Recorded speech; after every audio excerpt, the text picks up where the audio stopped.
This UCSD TV program is presented by University of California Television. Like what you learn? Help others discover UCTV podcasts by leaving a comment or rating for us in iTunes. Also, make sure to check out and subscribe to our YouTube original channel, UCTV Prime, available only on YouTube.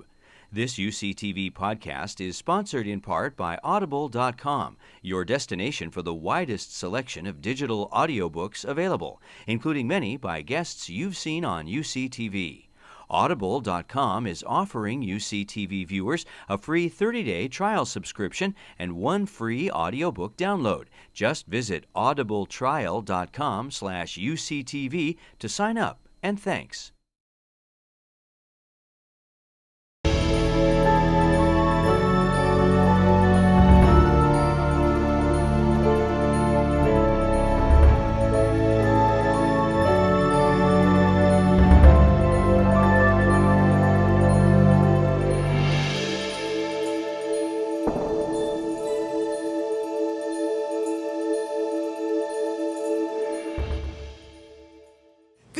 Welcome to the Birch Aquarium. My name is Nigella Hilgarth and I'm the Executive Director here.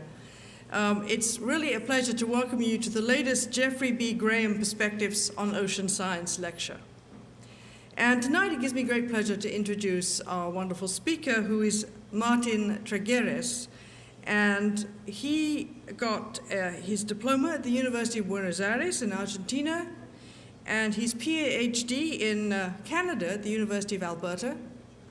And then he did his postdoctoral work at Weill Medical College at Cornell from 2007 to 2010.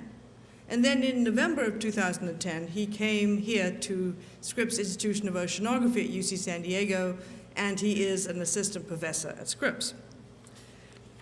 And his research interests are really on the physiology of aquatic organisms. And he conducts research on a wide range of organisms, and his interests include the evolutionary relationships between the basic cellular functions and the complex whole animal physiology. And he is a part of the leadership of Scripps Institution of Oceanography's work on ocean acidification. And he really shows how marine organisms sense and adjust to acid-base disturbances which arise from environmental and metabolic variations in carbon dioxide, protons, and bicarbonate ions. And so it gives me very great pleasure to ask Martin to come and talk to us about ocean acidification, can corals cope? So please join me in welcoming him. Good evening, everybody. Thank you very much for coming to my lecture. And I'm going to be talking about ocean acidifications and potential responses of corals. But before we get into that topic, I want to take a few moments to remember Jeffrey B. Graham, or Jeff Graham, who gives the names to this lecture. And he was a wonderful, great scientist, wonderful mentor and friend. And in December, it's going to be, it's incredible, but it's one year since he's gone. And he's greatly missed by many of us. So now let me tell you a little bit about myself. I was born in the town of Rio Gallegos in southern Argentina. If you guys are watching at home, hi. And then I did my PhD, my master's at the University of Buenos Aires. And there I studied some physiological mechanisms of certain crabs, how they adjust to changes in salinity and pH. During the summers, I would take research internships in Ushuaia, which is the most southern city in the world. And there I studied ecology of crustaceans and also marine mammals, how they strand in different areas. And I worked at a museum exhibit building up skeletons together. That wasn't very fun. And then in the summer of 2000, I took a course at the Bermuda Biological Station for research on coral reef ecology. And at that time, I just became completely fascinated about the corals and decided that if possible, I would like to do research on corals someday. However, I couldn't just start working on corals right away. Before that, I took a PhD at the University of Alberta in Edmonton in Canada, a place with wonderful people, lots of friends, but not many corals. So my research was actually on how sharks sense and regulate the pH in their blood. In 2007, I moved to New York City, where I joined a biomedical research lab, and there I studied how cells in general can sense changes in pH at the molecular level. And after that, in 2010, I was fortunate enough to land an assistant professor position here at Scripps. I've been here for almost exactly 2 years now. And in my lab, we study how marine organisms sense and compensate for pH stress. We have projects with diatoms, which are these marine phytoplankton, oysters, sharks, and also, of course, corals. And with corals, what we want to see is how corals sense pH changes in pH, how corals work in the first place, and then see how ocean acidification may affect those mechanisms. So what is ocean acidification? We have to start by talking about carbon dioxide in the atmosphere, and just as many of you know, burning fossil fuels produces huge amounts of carbon dioxide that get accumulate in the atmosphere. Some of the pioneer research in the topic was actually done here at Scripps by Charles Keeling, and he had actually an observatory in Hawaii where he started measuring levels of carbon dioxide in the atmosphere in the 1950s. And that program still is ongoing. And what we know from those studies is that in around 1950, CO2 in the atmosphere was around 300 parts per million. And now, this was from 2007, it was 390, and now in 2012, they're close to 400 parts per million. So obviously, levels of CO2 in the atmosphere are increasing. Now, to put that into more of a geological perspective, in this graph, again, you have CO2 in the atmosphere, and this is current time, and this is 400,000 years ago. And you can see that even though levels of CO2 change, the changes are not as large as what we're seeing these days, but also that they're not nearly close as abrupt as they're right now. This is since the beginning of the Industrial Revolution, they have already probably increased by 30%. By the time we are done burning all the fossil fuels, levels will probably go to at least 1,600 parts per million. That is maybe 5-fold more than before the Industrial Revolution. And this is a conservative approach. And by then, we would have finished burning all the fossil fuels, and it would take a few thousand years to come back to normal. And what we know from the building of CO2 in the atmosphere leads to the greenhouse effect that can increase the temperature and lead to changes in weather. We've seen a few of those recently. But also, as I'll show in the next slide, it can affect the seawater chemistry. And in particular, it has been acidifying our oceans. And the reason is that CO2 in the atmosphere is in equilibrium with the ocean, and we have CO2 dissolving into the ocean, and under certain circumstances, the ocean also releasing CO2 into the atmosphere. But now that CO2 has been constantly increasing, what we have is a net increase in the rate of CO2 influx into the ocean. Now, in the atmosphere, CO2 is a gas, but when it dissolves into water, part of that CO2 combines with water and it forms bicarbonate ions and also hydrogen ions or protons. And this is a form of acid, so the more protons that we have in the ocean, the more acidic it becomes. Now, the way scientists measure acidity is through the pH scale. So I'm going to go through a few numbers. I promise this is the last slide with lots of numbers. And if you make it through this slide, you don't fall asleep, the rest will be more enjoyable.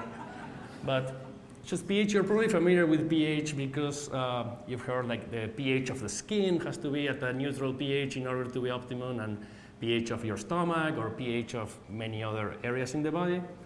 And what pH actually is a measure of the concentration of hydrogen ions. But it's not just a direct measure. In reality, it involves a negative symbol here and a logarithm. The reason for that is that hydrogen ions are very tiny little molecules, and you find a lot of them in a liter of water. And for example, at pH 8, that involves 6 gazillion molecules of protons per liter. So as you can imagine, it's not very convenient to say we have this much molecules and then we change to 12 gazillion molecules and to do calculations, those sort of things. It's not very nice. So what scientists have done is they relate this number of molecules to a unit that is called a nanomole. So this number of molecules corresponds to 10 nanomoles per liter. Now 10 nanomoles is 0.000000010 moles per liter. And you can also write it as 1 times 10 to the minus 8 molar. And that is just because you have basically 8 decimal places after the period. Now, when you do the pH, when you apply the logarithm to this number and you put the negative value before, that gives you a pH of 8, which is that number there. So that's where pH comes from. And something that is a little bit counterintuitive is that because of this logarithmic nature and the negative number, the fewer protons that we have, the higher the pH. So, and the lower the pH, the higher the number of protons. What that means is that when pH is low, the acidity of the solution is higher. Another important thing from this, and this one, if you are going to remember one thing from this slide, please let this be this one, is that a change in pH, pH is not linear. So for example, at 8.3, that means that there are 5 nanomoles of hydrogen ions. But then if you reduce pH to 8, it's not a change in 0.3 units like it would be with a kilogram or with a meter or with a foot. It's actually, that's a doubling in the amount of hydrogen ions, so you actually have twice the acidity. If you go from 8.3 to 7.7, it's 4-fold higher, so from 5 to 20. And if it is pH 7.6, it's 5-fold compared to there. So slight changes in pH are actually large changes in acidity. Now, with that in mind, this is an animation made by Noah. And what this animation shows, if it works, is the average pH in the surface of the ocean since 1880. See how the bluer the colors is higher pHs, yellow and reds are more acidic pHs. You see how for the rest of the century, most of the seawater pH is predicted to go down. In certain areas, it's supposed to go lower than other areas. That's related to the way ocean currents work and many other different processes. But by the end of the century, in certain regions of the ocean, pH is predicted to be as low as maybe 7.7 or 7.6. Now remember, the nature of the pH scale is logarithmic. What that means is that a change from 8.2 to 7.8 is maybe a 3-fold increase in acidity. And that is, the big question is how marine organisms might react for that. Because remember, 100 years seems like a lot for us, but in evolutionary terms, it's a blink of an eye. So can animals adjust to that, or how are they going to respond? That's the big question. And probably the first concern about the potential effects of ocean acidification was a potential effect on marine calcifiers, such as corals, oysters, calcifying phytoplankton. And the reason for that, or one of the reasons for that, is that, again, CO2 going into the atmosphere, production of acid, and carbonate, calcium carbonate, which is one of the main building blocks of shells, the solubility of calcium carbonate increases with increased acidity. So there is the concern that during ocean acidification, corals and other calcifiers might have, either the shells might dissolve, or at least they might have more trouble. They have to spend more energy to secrete the shell. Just to use an analogy, imagine if you have a shower head, and in your shower head you have a buildup of this like white thing that's actually carbonate. So how do you clean that? To clean that, one of the house remedies is just to dip that in vinegar, which is an acid. The vinegar dissolves the calcium carbonate, and now you have nice water pressure, and you cleaned up the calcium carbonate. Ocean acidification is kind of similar to that. It's not as acidic as vinegar, of course, but it's a good correlation to picture how calcium carbonate solubility increases, also it dissolves with acid. However, there's a second concern about pH, and is that hydrogen ions or protons are highly reactive. And this is an excellent phrase from Henry Mencken, it's a famous writer from the beginning of the century, of the 20th century. And he wrote several sentences about pretty much everything. One of them was pH. And so what he says about pH is, life is a struggle, not against sin, not against the money power, not against malicious animal magnetism, but against hydrogen ions. Why did our friend Henry say that? Well, there are many reasons, but the easiest to see is that proteins are built of amino acids, and amino acids, they give a shape to the protein, and proteins are what make the work in a cell. They can help you move a muscle, they can help you see, they can help you, pretty much all the biological functions are carried out by proteins. Now, when you change the concentration of hydrogen ions, or you change pH, the electrostatic interactions between the amino acid is changed, and then so the protein changes the shape. And imagine if you change the shape of anything, they cannot function the same way. So under extreme pHs, there is the risk that most proteins won't be able to work properly, and that, of course, can lead to problems. And we have many examples from human health, human physiology. Been studying this for centuries now. And just to give you an idea, we know that in humans, a slight drop in blood pH as low as 0.1 pH unit, which remember, it may be a 30 or 40% increase in hydrogen ions, can affect the way we produce energy, can affect sperm and egg function, development, also the structure of bone, many other things, pretty much everything, but those are good examples. And if you and I have sustained acidosis for a few days or even like over longer periods of time, that can lead to metabolic disturbances, infertility because the sperm cannot move their flagellum, and the egg, after being fertilized, might not divide properly. Arteries and veins might not be able to contract or dilate in the proper way.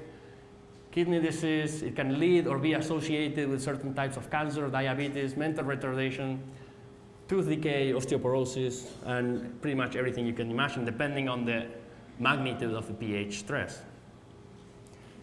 So given all the potential effects of pH stress, it's not surprising that all living organisms have the ability to regulate their pH in their cells and in their bodies. We are constantly producing carbon dioxide in our cells. That's just the way we work. We burn food, carbohydrates, proteins, and fats. We use oxygen to burn them in mitochondria. That's how we produce our energy. But an end product of this metabolism is carbon dioxide. So this is pretty much the same that happens when you burn fossil fuels. Now imagine this carbon dioxide inside of a cell can lead to all these potential problems. So what cells do is, one, they get rid of CO2 by diffusion, but also here the same hydration with water may happen, production of hydrogen ions, and then the cells have very specific mechanisms to extrude the excess protons or acid to keep the intracellular medium stable. And every cell in the planet has to have the ability to do that. If not, they die. Now, with large animals such as ourselves, we also have, for example, kidneys, and kidneys, they regulate pH of the blood. So if pH goes too acidic, we pee more acid into the urine, we make a more acidic urine, and in that way we get rid of the excess acid. We also have lungs, so when CO2 is too high, we can just hyperventilate and blow off the excess carbon dioxide. And fish, for example, they have gills which act similar to kidneys. When blood pH goes too low, so too acidic, they get rid of the excess acid. Now, we know much less about invertebrates such as corals, and we don't really know much about how they regulate their pH. So one of the things we're doing in my lab is not only looking at potential effects of ocean acidification, but first you need to know how an animal works, so how do they regulate pH, and then see if ocean acidification might affect them, or if it might be too much and corals might be able to cope or not. So finally, a few pictures of pretty corals. Most of them by Katie in my lab, she's a postdoc, and some of them by Jan Smith and Stuart Sandin, also faculty at Scripps. Well, we all are familiar with these magnificent ecosystems. They support a huge diversity of fish and invertebrates. They also support large fisheries, tourism, so there's hundreds of millions of dollars a year that are dependent on healthy coral reefs. But what maybe many people don't realize is these big chunks of reef, most of that is dead material. It's just a piece of rock, and the live part of the coral is only a thin layer on top of the reef that is actually secreting the rock. And again, to understand how things go wrong, first you have to understand how they work. So let's take a deeper look into how a coral works. If we take a zoom in that part of the surface of the coral, what you will see is that it's covered by these tiny little polyps that look like they're tiny little sea anemones, which are interconnected to each other. And in reality, here in this diagram, maybe you might be able to see it a little bit better. Here you have one polyp, another polyp, and they're all connected through this xenosarc. So in reality, this that you see like a big chunk of rock is just a tiny, thin layer of maybe 1 or 2 human hairs in thickness that are secreting the skeleton, and they're all connected to each other. In a different view, we know that in most parts the coral is actually 4 layers of cells. 1 layer of cell in contact with seawater. It can secrete mucus. It has these nematocysts, which are actually like tiny little harpoons that let them capture prey for food. Then the bottom layer is a layer called the calicoblastic epithelium, and it's the layer that actually secretes the skeleton. So it secretes the calcium carbonate underneath. And then there are a couple of other cell layers. Some of these cells, we have no idea what they do, but then this cell layer, it's very interesting because they host symbiotic algae called zooxanthellae. And the zooxanthellae, they do is they capture energy from the sun, and by photosynthesis they produce carbon compounds that they give to the host as food. And in exchange they get nitrogen compounds, and that's how this symbiosis allow corals to thrive in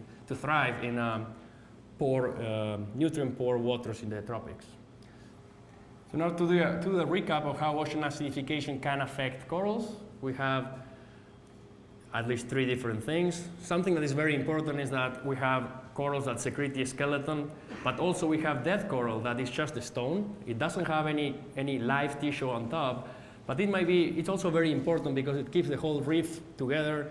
It's also substrate for other animals to settle there, and because it's not covered by any tissue, they're in direct contact with seawater, and ocean acidification means a potential contact with corrosive waters. The carbon dioxide getting in, production of bicarbonate and acid, and then calcium carbonate might get dissolved because calcium carbonate solubility increases at acidic pHs.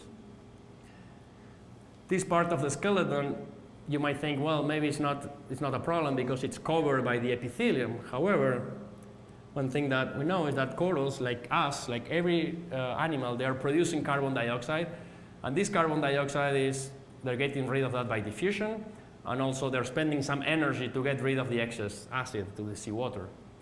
Now, if CO2 outside goes up because of ocean acidification, there's going to be a buildup of carbon dioxide inside of the coral, and that might lead to an intracellular acidification that could affect proteins inside of the coral cells, and it might lead to the dissolution of the skeleton, either dissolution of the skeleton or corals might have to spend more energy to secrete the skeleton. And like everything in life, if you spend more energy on something, you cannot spend the same energy on something else, which for corals might mean reduced growth, reduced calcification, or impaired reproduction, for example. So how do we go about studying the effects of ocean acidification on corals? Well, for that, I want to use an analogy with how do you want to treat or study a disease in humans. For example, cancer or diabetes. There are many approaches that you can use. You can identify which are factors that might lead to these diseases. You can identify a genetic component. And you can also study how cancer or diabetic cells work. In the case of cancer, why cells grow out of control, the molecular basis for this, why they produce metastasis, and how they can survive harsh conditions in the tumors like hypoxia, acidity. In the case of diabetes, there's no way you can study diabetes if people hadn't known how insulin works. That was just basic research studying insulin, and that led to studies on diabetes, how cells can sense sugar, and et cetera, et cetera. But the important point here is that only after you have all this information, you may be able to try to change the cultural factors, to regulate factors that might lead to the diseases, such as food factories, production of plastics, etc. You might be able to design and implement early screens to identify risk, predict how aggressive a tumor may be, also design drugs to treat diabetes or cancer, and also very importantly to educate the public on how to prevent or try to at least reduce the chance of getting these things. So for coral and ocean acidification, that's the approach that I think we have to follow, and we're doing that, I think, pretty efficiently here at Scripps. These are just some examples of things that we have going on. I'm studying the molecular and cellular physiology of corals, certain aspects at least. My collaborator Dimitri Dehen, he studies biofluorescence and how to identify stress biomarkers in corals. Other labs such as Andrew Dixon and Andreas Anderson, they study seawater chemistry, so they go into the ocean and they try to measure this ocean acidification, how fast it's going, how it's changing other things, carbonate and other ions in seawater. Other young researcher, Todd March, is actually developing instruments to be able to measure that in different parts of the ocean. Jen Smith and Stuart Sandin, they study coral reef ecology, so how community structure may change, how fish populations may be affected. And David Klein is trying to develop these systems, amazing systems, to try to manipulate CO2 in the reef to study ocean acidification under normal conditions of light and nutrients.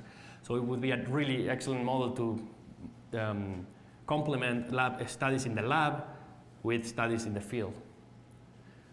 In addition, I want to say that even though it's not related to corals, all of us, and plus other people such as Lisa Levin and many others I'm probably forgetting, were also studying the effects of ocean acidification on local California species.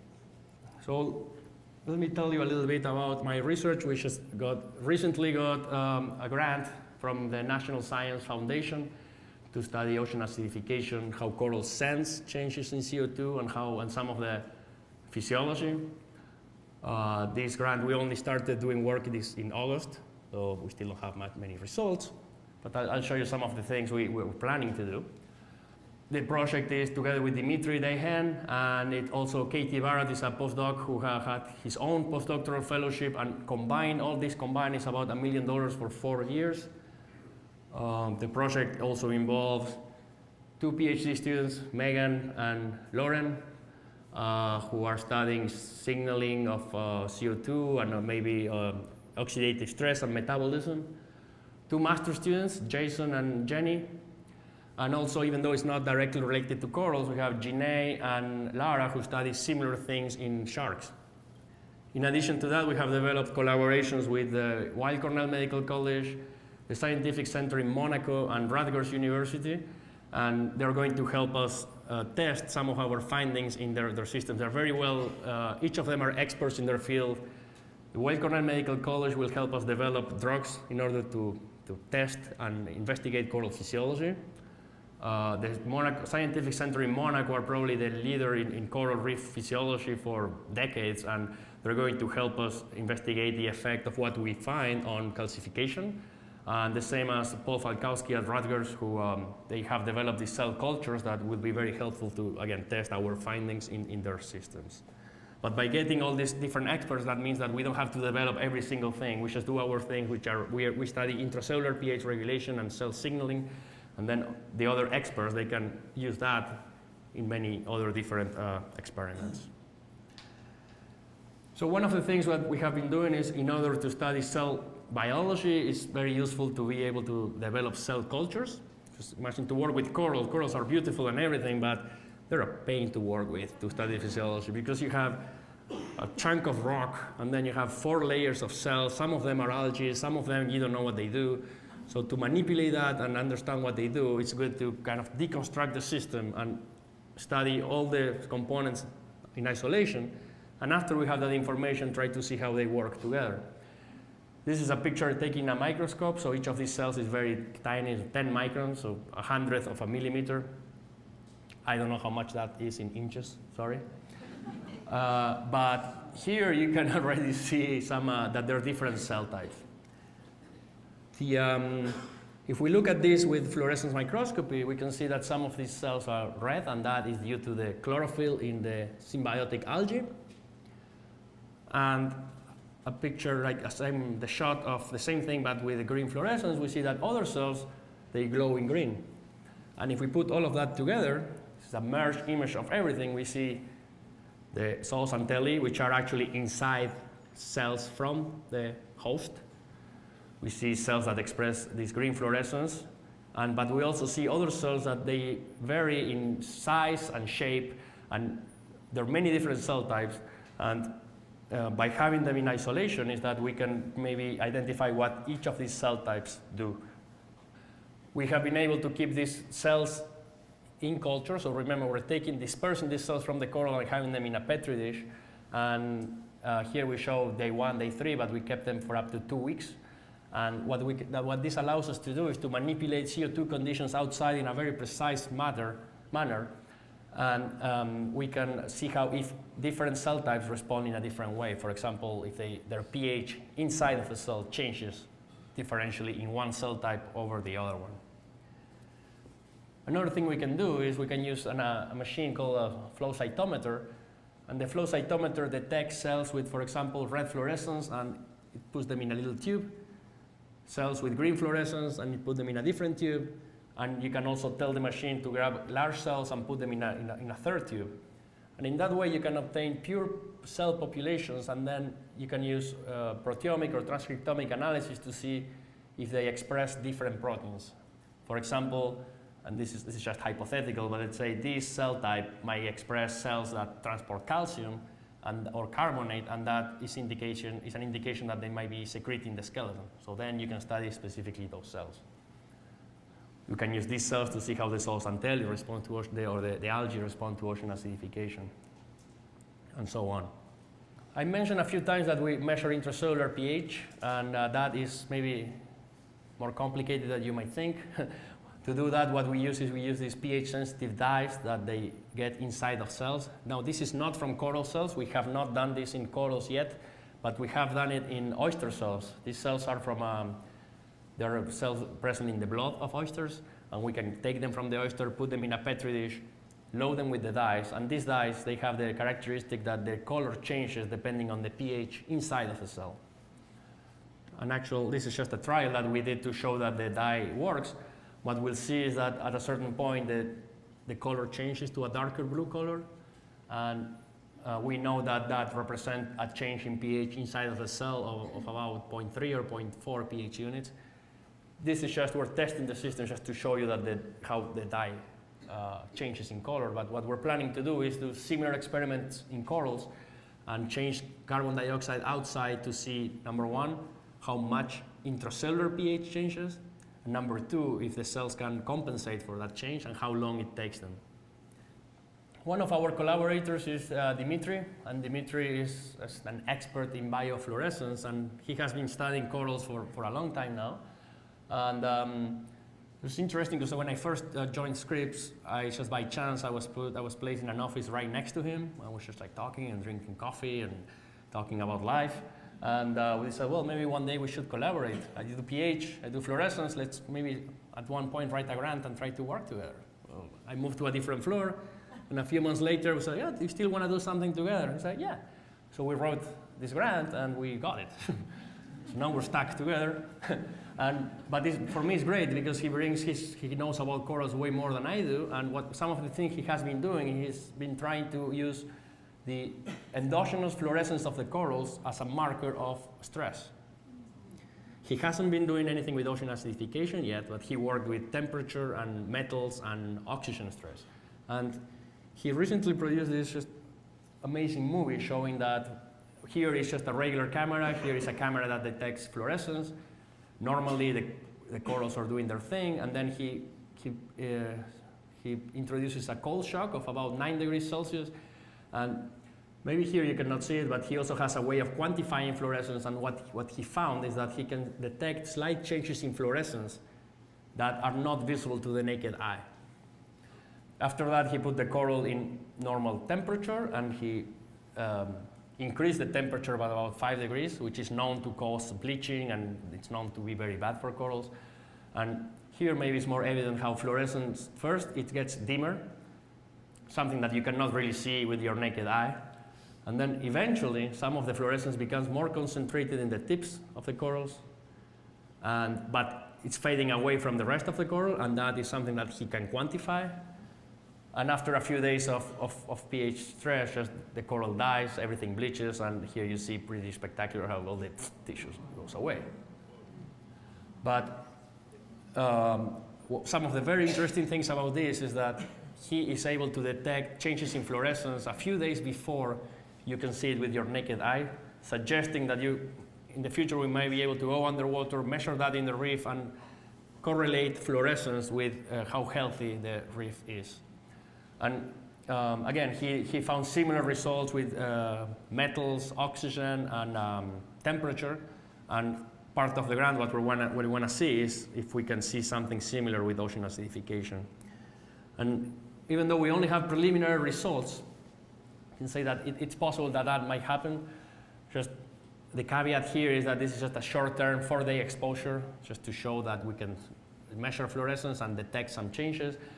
We see that the controls, they have fluorescence, it's kind of dispersed throughout the tips of the polyps. You can also see the red dots, which are the zooxanthellae. But after just 4 days in pH 7.8 as opposed to 8, we see, number one, the fluorescence gets concentrated in the tips of the polyps, and also you see these yellow things, which is mucus that the corals are secreting, probably due to, as a way of it's an indication of stress. So what we're going to be doing is longer term studies, trying to see what happens after 1 month, after 2 months. Maybe they get, after a few days they come back to normal, maybe they don't. But it might be possible to use this in the field to detect stress in corals due to ocean acidification. At least that's the hope. Now, the third component of the grant is something we're very, very excited about, and it's a collaboration here with Birch. And what we're going to do is, of that $1 million for the 4 years, about 100,000 is going to be dedicated to create, first to do public lectures and TV and online dissemination, such as this lecture that we have right now. But also in 2013 to 15, we're going to be designing and building a museum exhibit to explain ocean acidification and the effect on corals to the general public. Also, we're going to broadcast all the research being done at Scripps. This is going to be located right like north here, where the big coral tank is in that area. Just across, like in front of that, in that wall, it's going to be a flat screen, touch screen with different models to try to really put everything and explain it simply to the public. And we're hoping to be able to launch this exhibit in 2015 and 16. Well, there's a little advertisement here. We're looking for some money to try to launch it earlier. So my students will go with a hat after the lecture, trying to collect some money. Yeah, I like in church. So that's pretty much some of the things that we're doing through this grant. Again, we started in August, so we don't have many more results to show. Just lots of ideas, lots of people to work on them. Hopefully next year, we can give you an update. But I want to leave you by I want to show you some other research that other people are doing here at Scripps. One of them is Andreas Andersson, and he joined Scripps about a year or a year and a half ago. He is a marine chemist, and he has this really wonderful program in Bermuda. It's called Beacon, and what they're using Bermuda. The nice thing about Bermuda is that the reefs is, because of the current of the Gulf of Mexico, they have reefs, even though they're pretty high, they're pretty north. What that also means is that they're probably going to face ocean acidification conditions earlier than corals in the Pacific or in the Caribbean. So that's why Andreas called them maybe the canary in the coal mine. It's a way of seeing things a few years in advance. Coincidentally, if you remember, this is where I took my summer course down in 2000, which kind of inspired me to go and work with corals one day. Some of the research, very, very briefly, what Andreas is trying to determine is the rates of calcium carbonate production by calcification by corals, algae, and other calcifying organisms versus the rate of dissolution, which might happen due to bioerosion, so stuff that chews on reefs, breakdown by waves and storms, and also calcium carbonate dissolution, for example, due to ocean acidification. And the idea is, even though measuring this is very complex, the idea is very simple. If the net calcium carbonate production rate is higher than the dissolution, then the corals will be fine. If it is the same, it might still be fine. But if the solution is faster than creation, then Houston will have a problem. And the way he does that is he has several stations in Bermuda in which he takes water samples to analyze CO2, pH, alkalinity, and he measures that continuously throughout the year. And with that, he's able to do spatial data. Here you see it's large, it's like several, maybe 80 kilometers or so around, and also temporal data, how chemistry in the seawater changes along throughout the year. He has CO2 buoys. He also has, they go and actually takes water samples with a boat. And they complement that with experiments in situ and ex situ. And again, the whole idea is to compare bioerosion versus production of reefs. Another professor here who's doing really interesting research is Jan Smith. She studies, well, among many other things, coral reef ecology in the Line Islands in the Pacific. And these islands are great because they have very little human settlements there, so it's a good model to study the effects of ocean acidification without confounding factors of tourism or pollution. It's just maybe ocean acidification and temperature. And some of the things they have been doing is, again, looking at different parameters of water chemistry in the different islands, and also they can do surveys trying to identify different species in the different sites. And one of the things they found is that, well, number one, they found that pH is not constant. pH actually fluctuates throughout the day due to photosynthesis and respiration. And another thing they found is that in sites with high mean pH, they have corals and other calcifying algae, but in sites with low pH or low mean pH, they have different type of algae, fleshy algae, and not as many corals. What this suggests is that in the future, if we shift from higher pH to lower pH, there might be a shift in the community composition and might be associated with maybe at least reduced coral reef coverage, with all the implication that has to fish and other invertebrates and so on.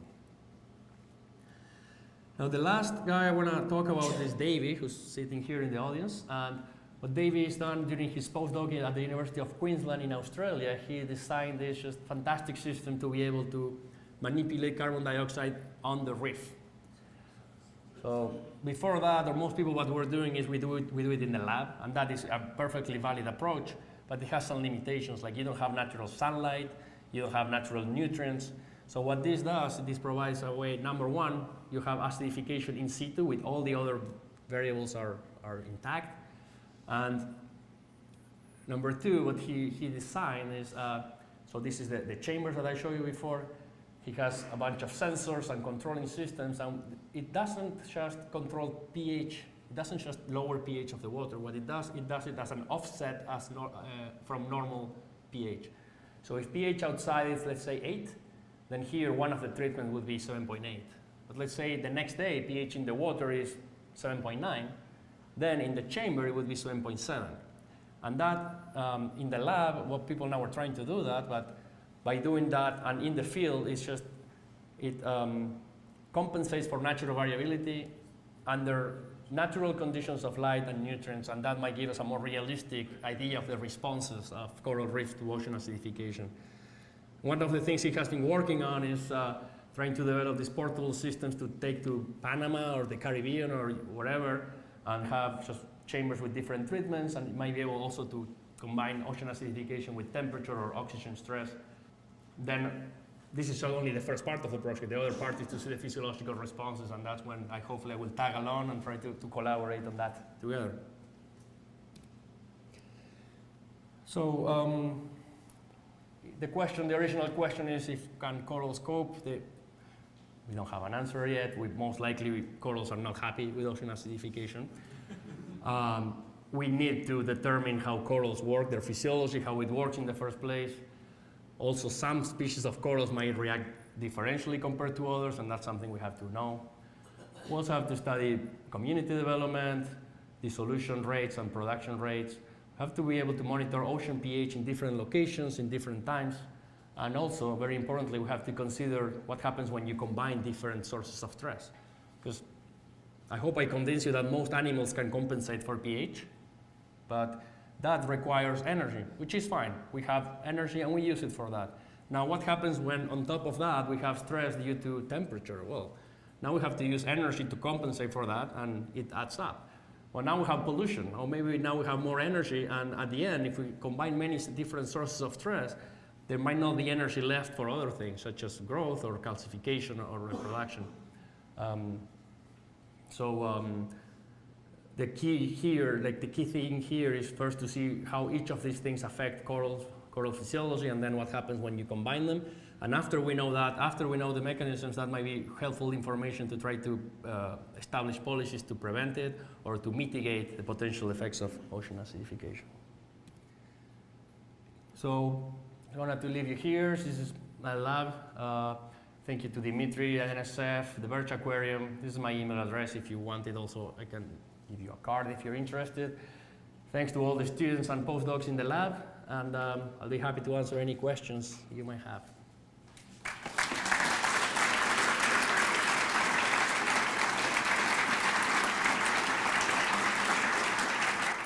Yeah, the question is if ocean acidification, well, he's saying ocean acidification affects other calcifying phytoplankton, what's the name, and of that species, and there are several calcifying phytoplankton species. Some of them are coccolithophores.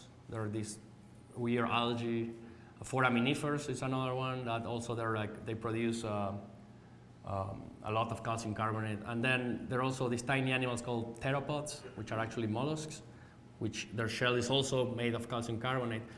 I don't want to go too specific here, but different animals, even though calcium carbonate is part of all of these shells, it's also combined with other different substances. So the calcium carbonate from a pteropod might be different or to one from a coral or a foraminifer. And even though all these calcium carbonates get dissolved at acidic pH, the threshold for the dissolution, they might change slightly. And that's one of the reasons why we cannot just study one species, we have to study many different, and some of them might be affected at a pH of, let's say, 7.8, another one's at 7.9, another one's at 7.5, other might not be affected at all. But they're right at the base of the food chain. Yeah, that's the thing with some of these phytoplankton, and this is the case for all of these things. Corals, if you affect corals and then everything that lives in the corals. If you affect phytoplankton, you affect phytoplankton, but also invertebrates, fish. So the thing is, where does the chain reaction end? Okay, so the question is if there's any way we can neutralize the acidity in the ocean to save the corals or other organisms. And there were many initiatives trying to sink excess CO2 into the bottom of the ocean, and it was very popular for many years trying to see how to do that. And then people started to see, well, now what happens when we have all that CO2 down there? What happens with organisms that live there? Or what happens if something goes wrong and suddenly, boom, you have all this CO2 in a localized part of the ocean? So I'm not an expert on the area, but to my understanding, most of those efforts, they lost a lot of momentum lately. I don't think they're very popular right now. So I don't know of any other way. The only reasonable way is to slow down burning of fossil fuels and find cleaner alternative sources of energy. Okay. The question is regarding the cell cultures that we kept them in the dish, and she's asking if we have, if they divide, and what is the rate of cell division. And so we haven't measured cell division per se. What seems to happen is some cell types seem to die off faster than others. We don't know exactly which ones. Other studies from 10 maybe years ago, they found that some of these cells do divide. And another interesting finding is by Paul Falkowski at Rutgers, one of our collaborators. He found that some of these cells, they might actually aggregate together and form a functional polyp that has the 4 cell layers, and they calcify. But instead of calcifying in the bottom of the dish, they calcify on top. That is published in PLOS ONE, a scientific journal. And they're microscopic, but it's an excellent model to study calcification in vitro, and that's why we're collaborating with him. And we just done this once, and it's amazing. Just after 2 weeks, they call them nanopolyps, and we saw them. They seem to just congregate and be functional.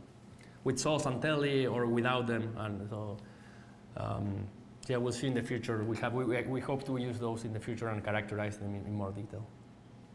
So the question is if we have developed sequencing studies to study this, especially epigenetics.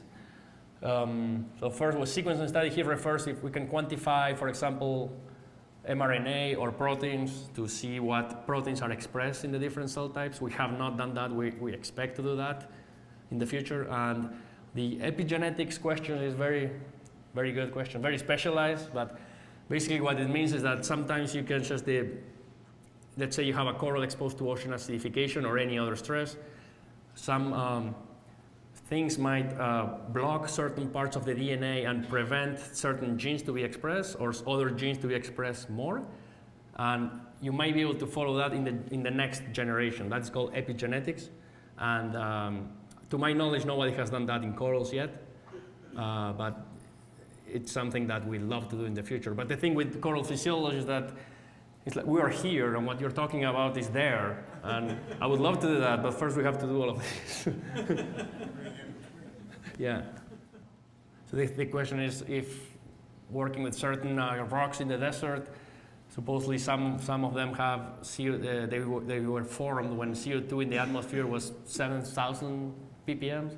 Well, I don't know if that, assuming that number is accurate, which seems a little bit high, but assuming it was much higher than now, one of the problems we have, or the main problem we have with elevated CO2 in the atmosphere and in the ocean is not only that the magnitude of the increase, but also how fast it's happening.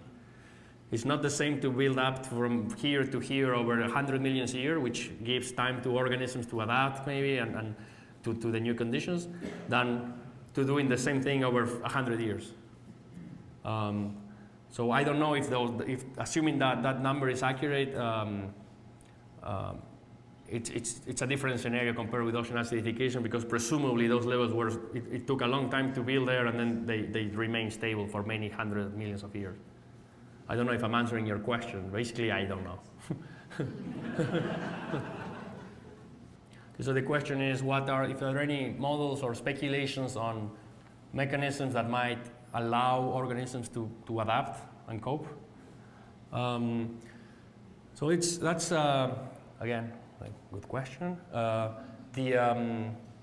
The thing is, until very recently, most of us, we thought that a few like 50, 60, 100 years is very short for evolution, and that might be still true, but there are other research that suggests that the genetic variability that already exists, it might be the hope. And just to give an example, there's a research at USC by Dr. Manahan on oysters. And what they found is that different strains of oysters, they have very complex genetics, but they were able to get pure lines so no hybrids, but pure lines of oysters. And they found that this particular line, they use, let's say, 50% of their energy for basal metabolic rate, but this other one only uses, let's say, 25. What that means is that they're both oysters, they're both the same species of oysters, but what that means is that maybe these species of oysters, when you add ocean acidification, they only have 50% of their energy budget to compensate for that, and they might die. But this other one, they have 75% of the budget for other things, so they might use some extra to compensate for ocean acidification, and they might still have enough to reproduce and survive. That has been, to my knowledge, has only been shown in oysters so far, and that's unpublished data. But it might happen with other animals. Remember, corals, they spawn millions and millions of eggs and sperm, so there's definitely genetic variation there, and the hope that some of them are going to be selected and be stronger. Well, thank you very much for a wonderful talk. Thank you.